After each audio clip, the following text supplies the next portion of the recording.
Find out how I got the best seat on Southwest. First of all, everyone lines up in order of their boarding. I was Group A, number 43, so we lined up.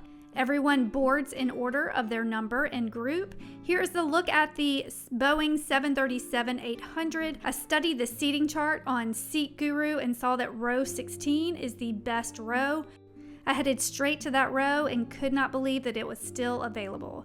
Here is a look. The best thing about this row is if you get seats A or F, there is no seat in front of you, so you have a ton of extra leg room. Here is a look at row 16, and you can see here without this seat, you can stretch your legs. You have a ton of extra space. I did pay an extra $25 each way for early bird boarding, which means they checked me into the flight 36 hours before departure instead of the normal 24. This ensures a better boarding group.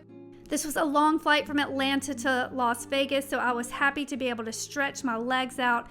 The seat is on the exit row, so you do have to meet the exit row qualifications to sit here. But if you do and you're comfortable in an exit row, I believe this is the best seat on the plane. The flight was comfortable, it went by quickly, and I was so thankful to have that extra leg room. Here's one last look at row 16 on the Boeing 737-800, but I still had a long way to go. I was in the Las Vegas airport and had to resist the temptation of the Buffalo slot machines and headed to my next flight, Las Vegas to Honolulu. This is on the 737 MAX 8. Once again, I checked out the Seat Guru seating chart, which was the same as the 737-800, and once again, I knew to go straight to row 16. So here I am, I got there, I was boarding group A46, and I could not believe that this seat was once again available. And in fact, this whole row was available for a very long time. I think most people were traveling with children so that they were not allowed to sit on the exit row. But I put down my belongings and I claimed this seat as my own, and I was happy to have my favorite seat once again. Here is a look again at the entire row.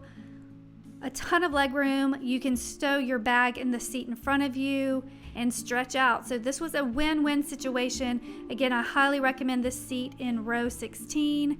And here we are. We took off from Las Vegas. After we took off from Las Vegas and we were cruising, I was able to actually recline my seat. Despite being in an exit row, these seats do recline. And this seat also has a tray table. It folds out from the armrest. You can still enjoy your snacks and beverages. And this was definitely a comfortable flight. The only negative thing is there is not much food on this flight, so be sure to take some snacks because it was a long flight.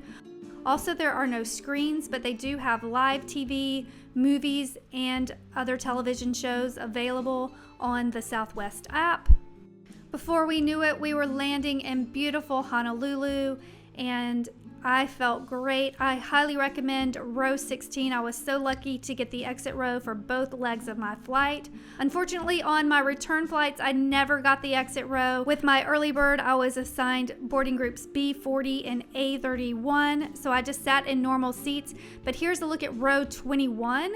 This was a window seat. It still had plenty of leg room. Here is a look at the row, and I enjoyed it. I would definitely recommend Southwest, and if you can, I would recommend doing the early bird. It does take some of the stress out of possibly getting stuck with the middle seat. And that's it. As always, thank you so much for watching, and please subscribe.